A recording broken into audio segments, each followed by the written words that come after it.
Hi, it's Eddie from Weirdy Tropicals. Just a garden makeover video. I've done an awful lot of work over the last 3 weeks, including the pergola above me. Got some nice rare plants on here that I'm going to take you through a bit of a garden walk around. If you want to join me. Right, so we're going to start the garden tour. Love this statue that I've got down there. That's Oeachroma australis. That's Fatsia japonica. Just had a new flush. Got the clump forming bamboo. Down there we've got the nice little hosta whirlwind. Give you a brief run over the garden so you can see where we're going to go. I've got some rare plants I'm going to show you now. So we've got the Manihot, which are grown from seed. In there we've got a Mahonia soft caress, black mondo grass. Here's another seed grown Musa sycamensis, the acanthus mollis. But if I just take you into the seating area, just move that. Look at how well it's framed the garden now. All the festoon lightings in, so it looks fantastic on the night. I don't know why, but having this overhead just makes it just feel just a bit more cozy on the night when you're chilling. I've got the acanthus mollis, the trachycarpus is also in bloom. The phormium, I'm going to cut down the old spike that's been there for a long time. I've got the old grass for the sinensis popping through. The fatsia is flushing all the way to the back. This one happened almost overnight. It's got a beautiful coloration on it. I don't know if that's a flower spike or if that's seed spike, kind of like that. The other thing over there, it's never done that before. It's always been in a mood. It's looked like it was going to die for several years. I've got a sarcococca winter's gem down there, which put on some nice little growth. You can see the new green growth on that one. At the back, I've got the yucca gloriosa of the trachycarpus. Down here is one of my new favourites. These are sold out now with the nursery. Look at the colour on those. Euphorbia minus Merlot, absolutely beautiful. At the back there, with the nice yellow flowers looking like they're coming through, Mahonia. I think that one's Sweet Winter. Another Euphorbia, I don't know the name of. The Crocosmia always pops through. I put them just for successional planting. I put the two types of Persicaria, Red Dragon and Purple Fantasy. Another Euphorbia because I just couldn't not put another one there. Got red phormium at the back. That's golden bamboo. That was supposed to be like some fancy vivax bamboo. It's like grows crooked. It's only grown crooked on one of them. So to be confirmed. Musa Florida was growing a lot since you last saw that. Coming around the front, we've got the Chemorops, which I think looks wicked because it kind of angled it so it steps out so you can see from the other end of the garden. That one's supposed to be Barinda, one of the KR series, blue bamboos, but I waited for a couple of years, it's done next to nothing. And again, Mahonia, I think that's Sweet Winter. Got a different coloration on it. I'm not sure if that's the flush colour or if that's a bit sunburned. It has been very, very sunny here, and I know they prefer a bit of shade. We've got these gorgeous flowers here. That's on the snapdragons. Variegated bamboo, which came looking as shabby as this from the garden centre. I ordered it from online, hence why I don't like ordering online too much. Got two cannas, one's mango pink, which looks beautiful, and that one I'm not entirely sure what that one is. I thought it might have been dark night, but I'm not sure. I've got a Washingtonia there that gets overwintered. I've got behind that Arundo Donex, which is variegated like Spanish reed, and then underneath there there's a cordyline. I've cut all the front of this away just for a temporary project. I do prefer it when it's overgrown and natural. Helps with any of like the pond animals in there as well, to be able to hide from predation as well. So that's going to be growing back, but I'm going to put a load of bulbs in there now and then let it overgrow itself. But the iris that I was given there, it just started to flower. Got up there a hardy geranium, that's got almost every colour of the sun from probably too much sun exposure up there. I think that's looking fantastic. I was given some lights by Papa Soap in there that lights it up. I'll put some footage on the screen if you're anything like me. I like a cheeky LED put in the garden. I've got that many LEDs in the garden now. I'm sure they're going to start having helicopters and stuff landing in my garden, but I quite like it, especially on the night. And there's a couple of tubs there of grahamii, lucifer, the gunnerer. They've done a fantastic job. Look how arched that is. The size of this leaf compared to my hand, it's just, you can't even fathom the size of it. From a little plug, I'll see if I can find the photo, the little dinky 2-inch plug that was sent. We got the Monstera carpa, which got beautiful, like blue kind of hue to it. I've always referred to it as being a banana, but I know people say that it isn't. Again, another bamboo. They always look a bit shabby this time of year, but I've kept it fed, kept it watered, so hopefully it's going to flush again. In this section, it's got one cheeky allium left of my spring section that I'm putting away for storage. Got the front mondo grass.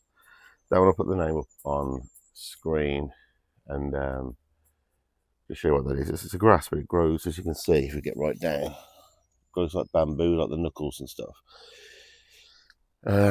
Persicaria on the front. I don't think you can beat the look of that for a tropical vibe. Especially them both being so close together, I think it works really well with like the purple from one being on the other, etc. I've got a new flush from my Fatsia green fingers, polycarpa. I was worried about that one because it did get bad at the end of the year. As you can see, it all deformed from slugs, so I wasn't 100% sure, and it hadn't moved for a long time, but I think that's fine. Buried within there somewhere is, can you see any of these? There's the Old Faithful, there you go, pink china. Got some more Mahonia down there just to eat, because what I was trying to do is get rid of still the little space kind of in around here. I'm trying to get it to grow up and cover a lot of this, because as I said in one of the videos, you get that kind of like flamingo vibe where your tropical plants grow upwards, but there's nothing underneath. So, and same with a lot of the palm trees, you get all this mad top growth and there's nothing at the bottom. So I'm trying to kind of eliminate that by growing kind of your mid-story plants around your bigger plants as well. I think that gives a much more tropical vibe than when you look at like the bare earth. So I'm going to put more of that in there. At the back, I've got one more spider's web that's just in my dumping ground at the moment because it was getting really burnt, but it's doing really well over in the shade. And then I've got a Sycamanthes that stays outside all year as well. At the back of my dumping ground, there's another water feature with another miscanthus right on the end. I'll give you a back shot of the garden from here. I think it looks really fantastic. Because I'm not a gardener, I'm a web designer. Got the Yucca gloriosa, which is, you can't beat as far as like architectural, but they're just so sharp, as I've said in every video. I mean, the spikes, you can never really see them on the camera. I'll see if I can zoom in, but they are brutal, absolutely brutal. Good for your clothing and everything. They're the miscanthus. I've got a wide range of plants, but I do like to use similar ones over and over again just to give that repetition. In there's a hosta that I know you're going to see. There's a little nibble right down the bottom down here, but other than that, that plant is immaculate for a hosta. No slug protection or anything around it, and they just don't bother with it. They've obviously taken a little nibble at the bottom just to confirm that they don't like it, and then that gets left alone. Comes back every single year. It's beautiful. That one's again another one that I know is Strawberry Fields or Doozy or something. I'll put the name on the screen. Put the Sarcococca, which again has got beautiful fragrance. I've got the Persicaria in there again because that will fill that spot out. We've got a new little fern down there as well. The hookah has gone mad. It was really like all over the floor after winter, but it's sized up probably 3 or 4 times over the last couple of weeks. I've got a new plant addition in there that I've not seen before, which is clematis, and then that's Armandii. Again, I've got some more Sinensis sabrina, miscanthus down there. I got a plant I was given for free, this one. I'll put the name up on screen. It's got some really like intricate little dinky flowers that come off, but they're not the leaf shape. Really interesting as well, very interesting. Got some bluegrass down the front that I grew from seed. Don't know the names of those. Grahamii again. This one has been absolutely fantastic for come out. That's John Phillips. The colour of this, I don't think the camera does it justice. It's just, the new flushes are fantastic, and this flower spike here, the fragrance on it is absolutely sensational. It fills the whole garden. It's probably almost certainly in the wrong space, but I've got a feeling that cordyron's on its way out anyway, so it might allow it to go a bit further across, but I might be able to keep trimming it back. So I do actually quite like it there, but I put it there just out of desperation because I had nowhere else to go. Got another Chimerops down there. Then the black mondo grass continues. I've got in here Hedechium, that was just called Stephen. This one, save one of the best till last, it's one of my absolute bucket list plants. Musa Florida. Look at the colour on it. These plants were hundreds and hundreds of years ago. But I think obviously because of like the tissue culture and the way that's done now, has made these plants more affordable now for, you know, your 40, just kind of £70 price range they sit within there now. Whereas like I say, these were hundreds of pounds. I honestly can't get over the fact that I've got one now. I'm really, really pleased with that. Got another little Chimerops down there. For people that have asked for the shady area, this is shade now because obviously I've got the pergola above and it's got like a shade thing built into it. I put the shuttlecock ferns, a variegated hosta, Fatsia spider's webs in there as well. Another shuttlecock fern down there. As you can see, look really healthy. Some hostas down at the back, and then my Monstera. Looks quite dappled shade. As you can see, what happens when it gets full sun, it gets burnt, but it's throwing out new leaves all the time, so you don't have to worry about that. And then this is the view from the whole of the garden.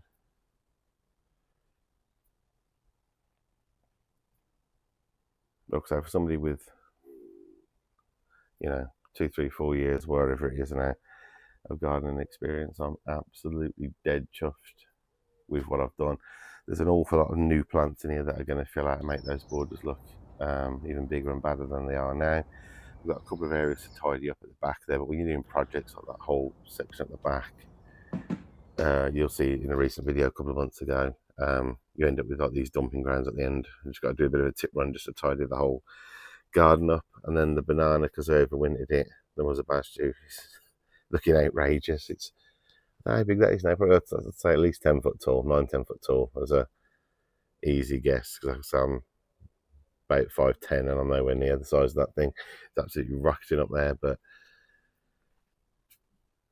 let me know anything else that you would add, because I'm always looking to add more things, and see if you're now in love with the Musa Florida the same as I am. See if there's any plants on here that you've not heard of before, and yeah, any support welcome in the comments.